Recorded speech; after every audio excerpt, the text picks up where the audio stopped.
Bismillahirrahmanirrahim. Assalamualaikum warahmatullahi wabarakatuh.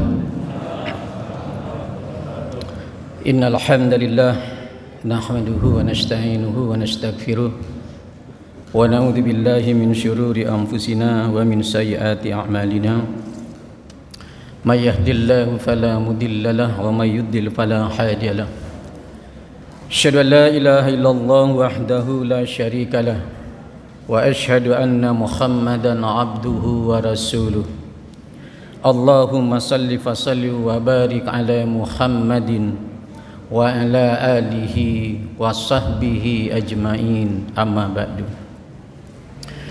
Hadirin ihwatul iman, ibu dan bapak sidang salat Isya yang saya hormati, kita panjatkan puji syukur kehadirat Allah Subhanahu wa taala. Pada hari ini kita sudah sampai pada malam yang ke-16 di dalam bulan suci Ramadan ini. Mudah-mudahan semua amal ibadah kita yang kita laksanakan sejak dari tanggal 1 Ramadan sampai dengan hari ini, mudah-mudahan semuanya akan dicatat oleh Allah sebagai salah satu amal bakti kita yang akan menambah referensi amaliah kita dalam menuju surga Allah Subhanahu wa taala pada hari kemudian nanti. Selawat iring salam kita berharap semoga Allah Subhanahu wa taala akan tetap melimpahkannya pada junjungan Nabi besar Muhammad sallallahu alaihi wasallam, karena berkat perjuangan beliau kita sekarang ini berada dalam naungan iman dan Islam. Hadirin ihwatul iman sidang salat Isya yang saya hormati, ada dua bentuk informasi yang disampaikan Rasul Bapak Ibu terkait dengan bulan suci Ramadan ini, termasuk amalan-amalan ibadah yang dilaksanakan di dalamnya. Yang pertama, Rasul menyampaikan informasi pada kita, pada seluruh umat Islam dimanapun kita berada. Hadirin, apakah di Arab Saudi, di Indonesia, dan di berbagai penjuru dunia, di mana saja umat Islam itu berada, informasi itu disampaikan oleh Rasul khusus tertuju kepada seorang muslim. Yang pertama sifatnya itu adalah menggembirakan kita, Bapak Ibu.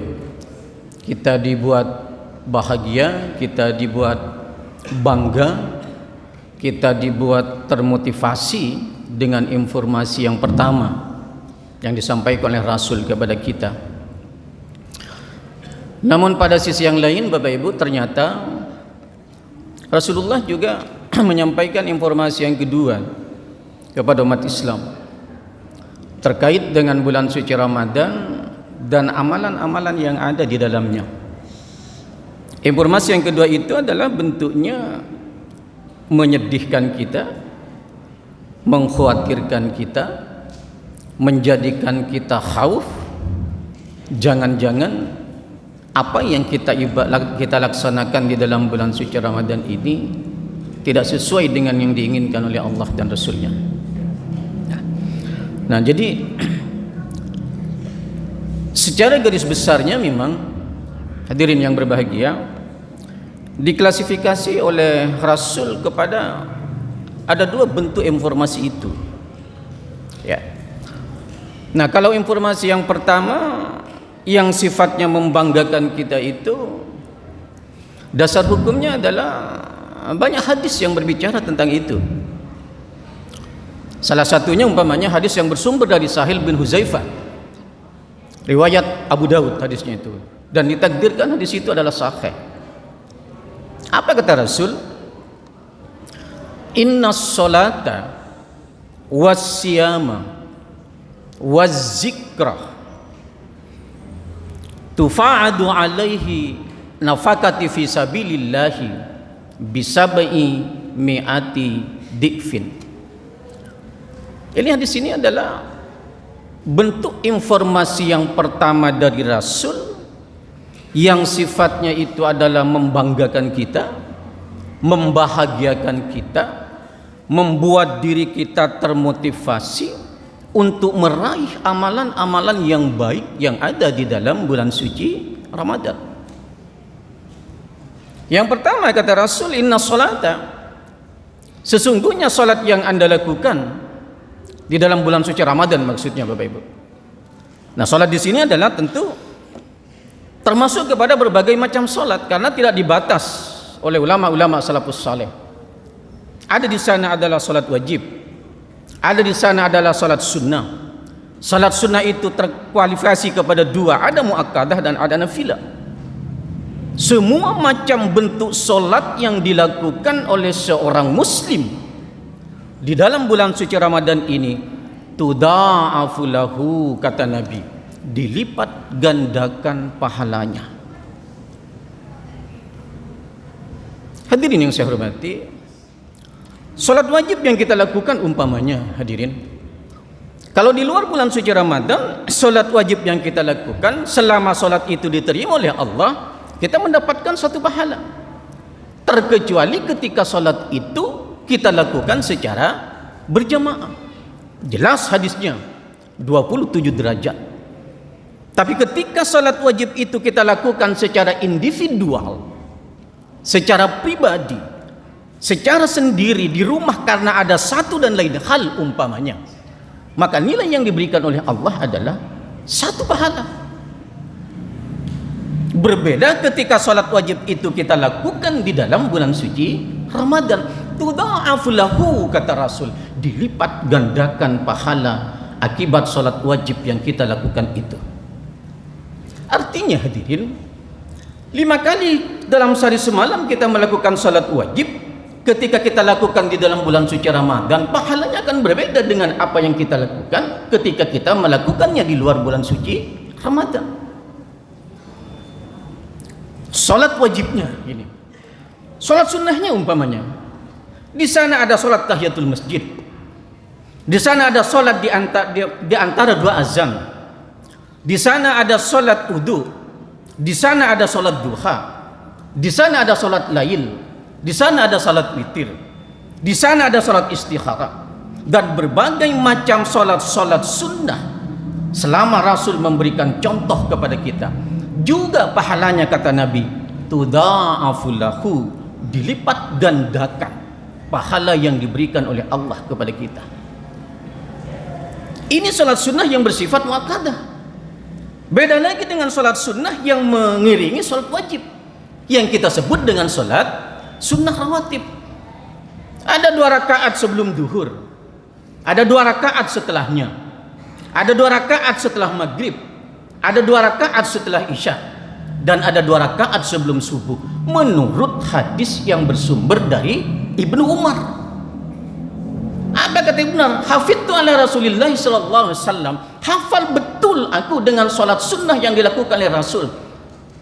10 rakaatin, 10 rakaat, rakaataini qabla duhri wa rakaataini ba'daha, 2 rakaat sebelum duhur dan 2 rakaat sesudahnya. Wa rak'ataini ba'dal maghribi, jadi langsung melompat nih Bapak Ibu. Menurut hadis Ibnu Umar, di asar nggak disebutkan oleh Nabi nih dalam hadis ini. Langsung Nabi mengatakan wa rak'ataini ba'dal maghribi, 2 rakaat setelah salat maghrib. Wa rak'ataini ba'dal isya'i, dan 2 rakaat setelah salat isya. Wa rak'ataini qabla subhi, dan 2 rakaat sebelum subuh. 10 jumlahnya. 10 sunnah rawatib itu yang termasuk kepada muakkadah, juga pahalanya, kata Rasul, tudha'afu lahu, dilipat gandakan oleh Allah Subhanahu wa ta'ala. Ada lain yang bersifat nafilah. Di mana sifat nafilah itu? 2 rakaat atau 4 rakaat sebelum asar, itu nafilah. 2 rakaat sebelum maghrib, walaupun satu-satunya hadis yang bersumber dari Al-Mughaffal, sallu qablal maghribi, sallu qablal maghribi, sallu qablal maghribi walau masya'a, kata Nabi. Lakukan salat 2 rakaat sebelum maghrib, lakukan salat 2 rakaat sebelum maghrib, lakukan salat 2 rakaat sebelum maghrib kalau Anda mau. Dalam ilmu hadis Bapak Ibu, kalau ada hadis diakhiri dengan kalimat walau masya'a, itu artinya nafilah hadis itu. Mau dikerjakan atau tidak begitu masalah. Tapi kalau termasuk kepada yang dianjurkan, sebagaimana hadis yang bersumber dari Ibnu Umar, itu muakkadah hukumnya, hampir dekat kepada wajib. Rugi kita kalau enggak kita lakukan. Nafilah saja ketika kita lakukan di dalam bulan suci Ramadan ini, tudha'afu lahu, kata Rasul, dilipat gandakan pahalanya oleh Allah.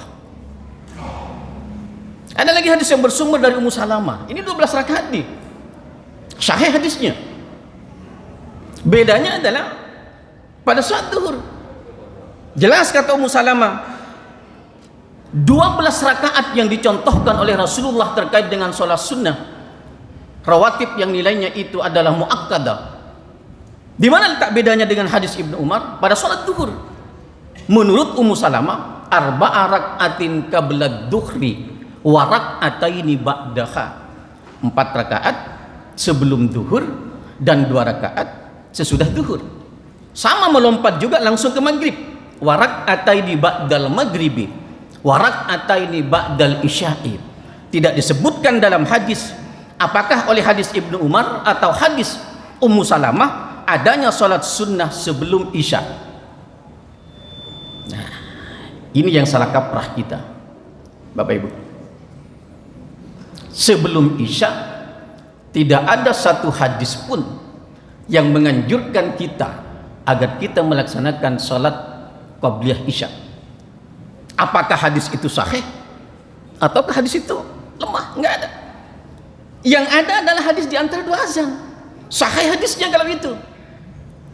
Bainal azanaini salatun rak'atain, kata Rasul. Antara 2 azan itu ada salat 2 rakaat. Tapi ini berlaku kepada semua salat sebenarnya. Berlaku kepada salat subuh, berlaku kepada salat zuhur, berlaku kepada salat asar, berlaku kepada salat maghrib, berlaku kepada salat isya. Tapi secara khusus Rasul mencontohkan salat qabliyah isya, belum ditemukan hadisnya. Bapak Ibu yang berbahagia. Oleh karena itu kita hati-hati nih. Hadirin. Kita hanya jangan memahaminya karena inilah loh yang diajarkan guru saya. Ini loh yang diajarkan ustadz saya. Ini loh yang diajarkan kiai saya. Hadis yang mengajarkan itu yang harus kita ikuti. Tidak ada hadisnya, Mbak. Boleh Bapak tahri hadisnya itu di mana? Dalam kitab Maktabah Samilah umpamanya. Oh, enggak ada. Dalam kitab Kutubus Sittah umpamanya. Oh, enggak ada. Yang ada adalah salat sunnah di antara 2 azan. Betul kalau itu. Dan sahih hadisnya. Satu-satunya hadis itu bersumber dari Al-Mughaffal. Sama dengan hadis sebelum maghrib bersumber juga dari Al-Mughaffal hadisnya itu. Nah, artinya hadirin, salat wajib ditambah dengan salat sunnah, berapa rakaat yang kita lakukan Pak Sari semalam? Bayangkan itu kalau tudha'afu lahu, kata Rasul, dilipat gandakan oleh Allah Subhanahu wa taala, entah berapa banyak pahala yang kita peroleh. Inilah maksudnya kenapa informasi yang pertama ini, kata Rasul, sifatnya membanggakan kita, membahagiakan kita, membuat kita ini termotivasi Bapak Ibu. Bayangkan sedikit saja kita melakukan kebaikan dilipat gandakan oleh Allah pahala kita. Luar biasa itu. Itu yang kedua. Yang ketiga, wazikra, kata Nabi dalam hadis itu. Nah, zikir itu juga dilipat gandakan di Bapak Ibu. Zikir itu ada 2. Zikir yang memang diucapkan setelah sholat wajib, aturannya sudah jelas oleh Rasul, diberi contoh oleh Rasul. Kemudian ada zikir yang kita ucapkan di luar sholat. Oleh para ulama-ulama salafus saleh, zikir yang dilakukan di luar sholat itu disebut dengan kalimat-kalimat thayyibah namanya. Di sana ada subhanallah, di sana ada alhamdulillah, di sana ada la ilaha illallah, di sana ada Allahu akbar, di sana ada la haula wala quwata illa billah, dan sederet kalimat-kalimat thayyibah yang diajarkan oleh Rasulullah, termasuk kepada zikir yang berada di luar sholat. Pahalanya Bapak Ibu tudha'afu lahu, semuanya dilipat gandakan oleh Allah Subhanahu wa taala. Pertanyaannya Bapak Ibu, berapa dilipat gandakan? Dalam hadis dikatakan bisabai mi'ati di'fin. Wah, luar biasa Bapak Ibu. 700 kali lipat Pak. Ibu, satu kali kita melakukan sholat diganjar oleh Rasul, kalau sholat itu diterima oleh Allah maksud saya, 700 kali lipat. Mi'atin bisa mi'ati di'fin. 700 kali lipat Bapak Ibu. Satu kali sholat loh. Bayangkan kalau kita melakukan sholat 20 rakaat sehari semalam. Ada nggak sampai 20 rakaat? Lebih Bapak Ibu. Salat wajibnya saja 5. Tambah dengan salat sunnah muakkadahnya, ya, yang rawatibnya 12 rakaat menurut Ummu Salamah. Walaupun 10 rakaat menurut Ibnu Umar. Sudah 15 rakaat. Iya kan? Tambah salat wudunya 2 rakaat, 18 rakaat. Tambah salat tahiyatul masjidnya 2 rakaat, 20 rakaat Pak. Tambah lagi dengan salat duhanya, salat istikharahnya, salat malamnya. Maka lebih daripada 20 rakaat kita melakukan salat sehari semalam. Kalau konsisten kita melakukan itu, istiqamah kita, tudha'afu lahu kata Rasul, dilipat gandakan pahalanya bisabai mi'ati di'fin. 700 pahala. Bayangkan Bapak Ibu. Sehari loh. Lain puasanya. Nah, kalau puasanya ini memang tertuju kepada puasa Ramadan Bapak Ibu, nggak ada di sana Senin Kamis, nggak ada. Kenapa? Karena hadisnya itu khitabnya namanya tertuju kepada Ramadan. Wasyama kata Nabi. Puasa yang Anda lakukan, apa maknanya? Satu hari Anda melakukan puasa, kalau puasa itu ikhlas, puasa itu khusyuk, puasa itu diterima oleh Allah, bisa mi'ati di'fin. 700 pahalanya Pak. Bukan satu pahala loh Pak Ibu. Bukan Pak, 700 kata Nabi loh. Ditambah dengan zikirnya lagi. Zikir setelah sholat kita 5 kali sehari semalam minimal. Zikir di luar sholat berapa banyak Pak? Sama pahalanya bisa mi'ati di'fin kata Nabi. 700 kali lipat pahala yang diberikan oleh Allah pada kita. Kenapa kita harus berlalai-lalai Bapak Ibu kalau informasi yang disampaikan Rasul ini sifatnya menggembirakan kita? Enggak ada lagi waktu bagi kita untuk bersantai-santai, masuk ke masjid hanya untuk ngadem, umpamanya nih, mohon maaf saya Bapak Ibu, mohon maaf saya, masuk ke masjid tujuannya untuk ngadem, bersender di tembok, tidur kita, rugi kita Bapak Ibu. 700 kali lipat loh. Anda nggak bisa sholat, zikir Anda subhanallah walhamdulillah wala ilaha illallah wallahu akbar, 700 kali Pak pahalanya. Masuk ke masjid ada waktu sedikit luang, buka Al-Quran, baca itu Al-Quran. Satu kata yang dibaca dalam Al-Quran bisa mi'ati di'fin pahalanya, 700 kali lipat pahalanya itu. Luar biasa. Karena itu kenapa ulama-ulama salafus saleh mengatakan, hadirin, informasi yang pertama ini adalah sifatnya membahagiakan kita sebagai seorang muslim. Pantas kemudian hadirin, kalau dalam hadis Abu Daud itu dikatakan ketika kita sudah sampai di ujung akhir Ramadan, kembali diri kita menjadi fitrah. Suci kita Pak, kayak bayi yang baru lahir.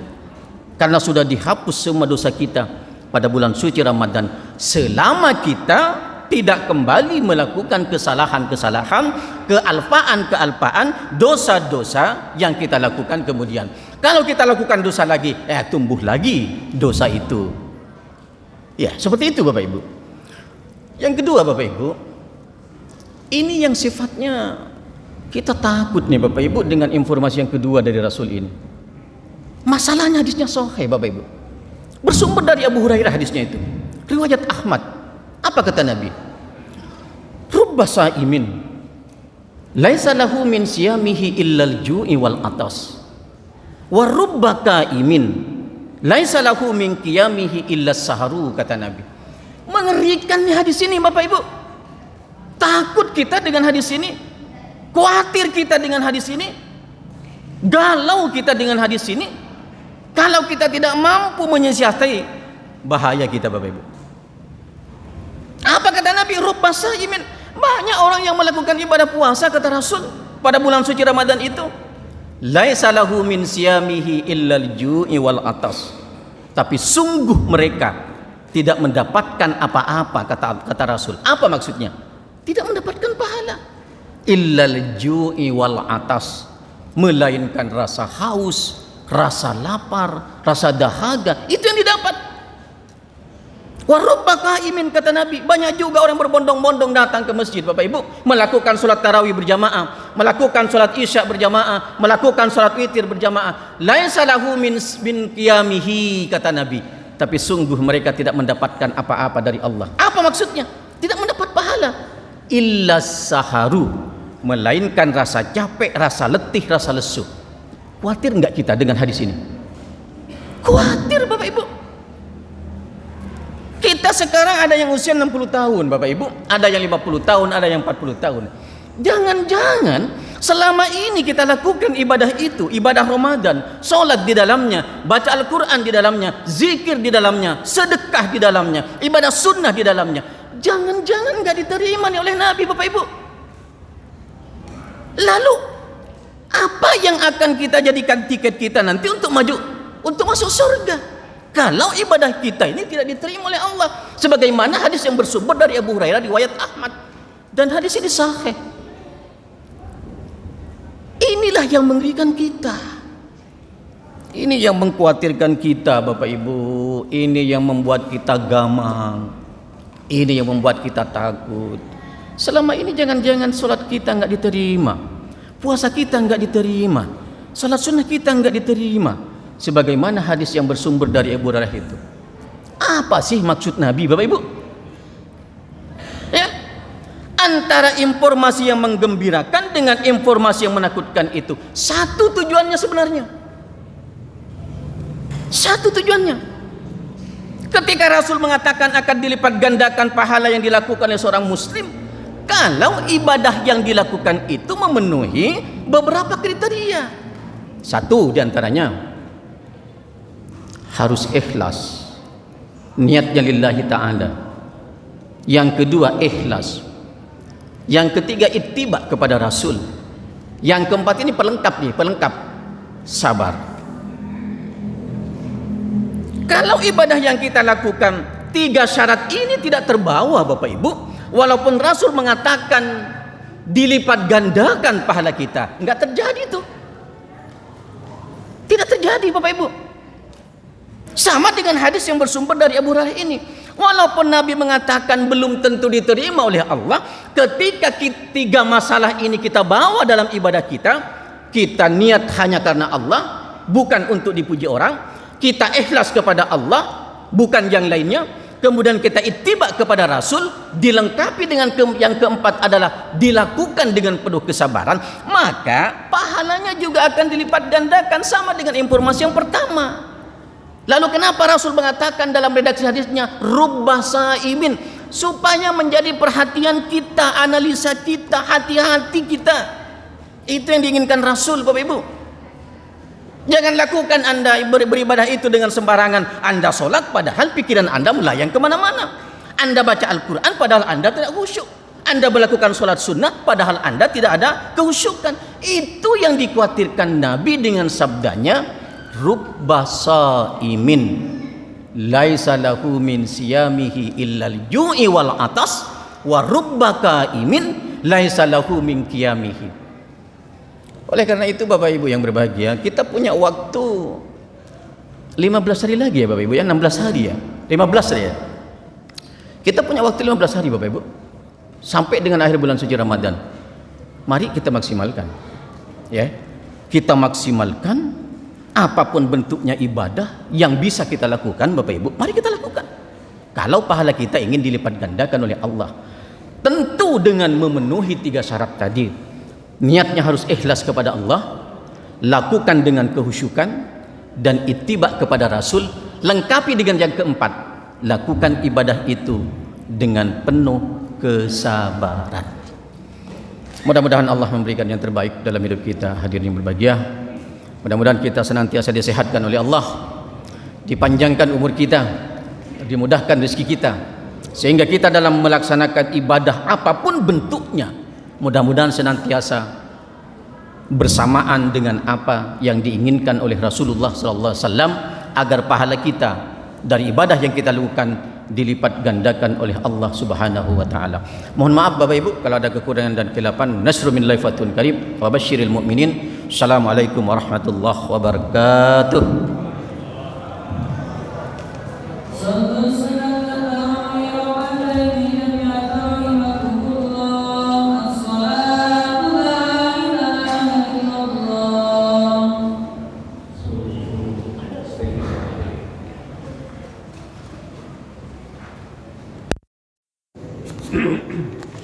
Allah